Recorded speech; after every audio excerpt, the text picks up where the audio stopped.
আসসালামু আলাইকুম প্রিয় শিক্ষার্থী বন্ধুরা, আমি মোহাম্মদ কিরণ আলী শিক্ষা পয়েন্ট চ্যানেল থেকে আজ তোমাদের স্বাগতম জানাচ্ছি আর একটি নতুন ক্লাসে। আজকের ক্লাসে transformation of sentence simple to complex অথবা সিম্পল টু কম্পাউন্ড অথবা কমপ্লেক্স টু সিম্পল অথবা কম্পাউন্ড টু সিম্পল অর্থাৎ ভাইস ভার্সা কীভাবে পরিণত করা যায় তার পার্ট 2 সম্পর্কে আলোচনা করতে গত ক্লাসে আমরা ট্রান্সফরমেশন অফ সেন্টেন্স পার্ট 1টি ঠেকিয়েছি। ইতিমধ্যে যারা চ্যানেলটি সাবস্ক্রাইব করেছ তাদেরকে অসংখ্য ধন্যবাদ, এবং যারা সাবস্ক্রাইব এখনও করনি তারা চ্যানেলটি সাবস্ক্রাইব করে পাশে থাকা বেলটি বাজিয়ে দাও। 1 নম্বর রুলটি হলো সিম্পল সেন্টেন্সের দ্বিতীয় ভার্বের আগে টু থাকলে কমপ্লেক্সে টু এর স্থলে so that plus subject plus can অথবা কোড, প্রেজেন্ট টেন্সের সাথে ক্যান এবং পাস্ট টেন্সের সাথে কোড বসাতে হবে। এবং কম্পাউন্ড সেন্টেন্সটি গঠিত হবে subject plus one plus to সহ পরবর্তী অংশ প্লাস অ্যান্ডসো প্লাস টু এর পরবর্তী অংশ। যেমন সিম্পল সেন্টেন্সটি যদি হয় they work hard to prosper in life, এখানে দুটি ভার্ব, একটি হলো ওয়ার্ক হার্ড এবং অপরটি প্রসপার। প্রসপারের সামনে টু থাকার দরুন কমপ্লেক্স সেন্টেন্সটি হয়েছে দে ওয়ার্ক হার্ড ঠিক রেখে দিয়েছি, আমরা উপরে বলে দিচ্ছি টু এর স্থলে হবে so that plus subject, subject they পুনরায় ফিরে এসেছে, তারপর নিয়ম অনুযায়ী ক্যান অথবা কোড বসানোর কথা, প্রেজেন্ট হলে ক্যান এবং পাস্ট টেন্স হলে কোড। ওয়ার্ক হার্ডটি প্রেজেন্ট হওয়ায় আমরা ক্যান বসিয়েছি, পরবর্তী অংশ টু এর প্রসপার ইন লাইফ ঠিক রেখে দিয়েছি। এবং কম্পাউন্ড সেন্টেন্সটির নিয়ম অনুযায়ী প্রথমে হবে subject plus one, subject they one, to সহ পরবর্তী অংশ, টু সহ পরবর্তী অংশ to prosper in life, to prosper in life ঠিক রেখে দিয়েছি, তারপর অ্যান্ডসো বসিয়েছি এবং সর্বশেষে টু এর পরবর্তী অংশ, টু এর পরবর্তী অংশ হলো they work hard, they work hard বসিয়ে কম্পাউন্ডে পরিণত করেছি। 2 নম্বর রুলটি হলো সিম্পল সেন্টেন্সে যদি থাকে টু ডট ডট টু, তাহলে এদের স্থলে কমপ্লেক্স সেন্টেন্স হবে টু এর স্থলে সো ডট ডট টু এর স্থলে হবে that plus subject plus can অথবা কুড প্লাস নট। এবং কম্পাউন্ড সেন্টেন্সে হবে টু এর স্থলে ভেরি ডট ডট টু এর স্থলে হবে and so plus subject plus can অথবা কুড প্লাস নট। যেমন he is too weak to move, complex sentence হয়েছে হি ইজ টু এর স্থলে সো উইক ঠিক রেখে দিচ্ছি, টু এর স্থলে হচ্ছে ড্যাট প্লাস সাবজেক্ট, সাবজেক্ট হি পুনরায় ফিরে এসেছে, তারপর প্রেজেন্ট অথবা পাস্ট টেন্সে ক্যান নট অথবা কুড নট বসানোর কথা, ইজ প্রেজেন্ট বিধায় ক্যান্ট বসেছি, ইজ প্রেজেন্ট না হয় যে পাস্ট টেন্স হতো তাহলে কুড নট ব্যবহৃত হতো, পরবর্তী মুভ ঠিক রেখে দিয়েছি।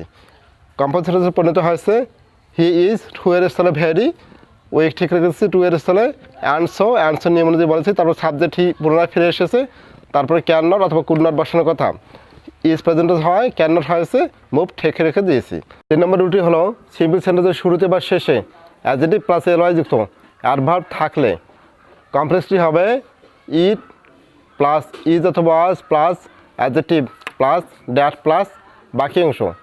এবং কম্পাউন্ড সেন্টেন্সটি হবে অ্যাডভার্ব ব্যতীত পুরো অংশ plus and plus it plus is অথবা ওয়াজ প্লাস অ্যাডজেক্টিভ। যেমন surely he will come here, নিশ্চিত সে এখানে আসবে, শিওরলি শিওর অ্যাডজেক্টিভ সাথে এলওয়াই যুক্ত হয়ে শিওরলি অ্যাডভার্ব গঠিত হয়েছে, আমরা বলেছি এলওয়াই অ্যাডভার্ব যুক্ত হলে এই নিয়মটি প্রযোজ্য হবে। কমপ্লেক্স সেন্টেন্স হবে ইট ইজ, শিওর অ্যাডজেক্টিভ ঠিকই রেখে দিয়েছি, ওয়াজ নেওয়া হয়নি, এইদিকে প্রেজেন্ট অথবা ফিউচার টেন্স না হয় যে পাস্ট টেন্স হতো তাহলে ওয়াজ আমরা নিতাম, অ্যাডজেক্টিভ শিওর ড্যাট রেখে বাকি অংশ ঠিক রেখে দিয়েছি, হি উইল কাম হেয়ার। এবং কম্পাউন্ড সেন্টেন্সটির নিয়মে বলা হয়েছে অ্যাডভার্ব ব্যতীত পুরো অংশ, তো অ্যাডভার্ব ব্যতীত পুরো অংশ হি উইল কাম হেয়ার, পরবর্তীতে and it is it is এবং অ্যাডজেক্টিভ শিওর ব্যবহৃত হয়েছে। 4 নম্বর নিয়মটি হলো টু বি যুক্ত সিম্পল সেন্টেন্সকে কমপ্লেক্স করতে হলে টু বি এর স্থলে টু বি এর পূর্বের অবজেক্ট সহ টু বি উঠে গিয়ে ড্যাট বসবে প্লাস অবজেক্টিভ সাবজেক্টিভ ফর্ম বসবে প্লাস ইজ অথবা ওয়াজ বসবে। এবং কম্পাউন্ড করতে হলে অবজেক্টিভ সাবজেক্টিভ ফর্ম বসবে প্লাস ইজ অথবা ওয়াজ বসবে প্লাস টু বি এর পরের অংশে বসবে প্লাস অ্যান্ড বসবে প্লাস টু বি এর পূর্বে সাবজেক্ট প্লাস ভার্ব ঠিক রেখে প্লাস ড্যাট যুক্ত হবে। যেমন I know him to be gentle, simple সেন্টেন্সটি কমপ্লেক্স করতে গিয়ে টু বি এর পূর্বের অবজেক্ট হিম সহ টু বি উঠে গিয়ে ড্যাট যুক্ত হয়েছে, পরে সাবজেক্ট হিমের সাবজেক্ট হি, পরবর্তীতে ইজ রাখা হয়েছে, হিম সহ টু বি এর পূর্বের অংশ আই নো এবং শেষের অংশ জেন্টেল ঠিক রাখা হয়েছে। অর্থাৎ I know him to be gentle এর কমপ্লেক্স সেন্টেন্সটা হলো I know that he is gentle. এবং কম্পাউন্ড সেন্টেন্সে পরিণত করতে গিয়ে আমরা বলেছি অবজেক্টিভ সাবজেক্টিভ ফর্ম, হিমের সাবজেক্টিভ ফর্ম হি, পরবর্তীতে ইজ এবং ইজ অথবা ওয়াজ বসার কথা। আই নো প্রেজেন্টেন্স বিধায় ইজ হয়েছে, নো প্রেজেন্ট না হয়েছে নিউ পাস্ট টেন্স হতো, তাহলে ওয়াজ হতো। টু বি এর পরের অংশ, টু বি এর পরের অংশ জেন্টেল ঠিক রাখা হয়েছে, তারপরে অ্যান্ড যোগ করা হয়েছে এবং বলা হয়েছে টু বি এর পূর্বের subject plus verb plus that. To be এর পূর্বের সাবজেক্ট আই, ভার্ব নো এবং ড্যাট যোগ করে কম্পাউন্ড সেন্টেন্সটি গঠিত হয়েছে। প্রিয় শিক্ষার্থী বন্ধুরা, আজ এ পর্যন্ত। পরবর্তী শিক্ষামূলক ভিডিও পেতে আমাদের সঙ্গেই থাকুন।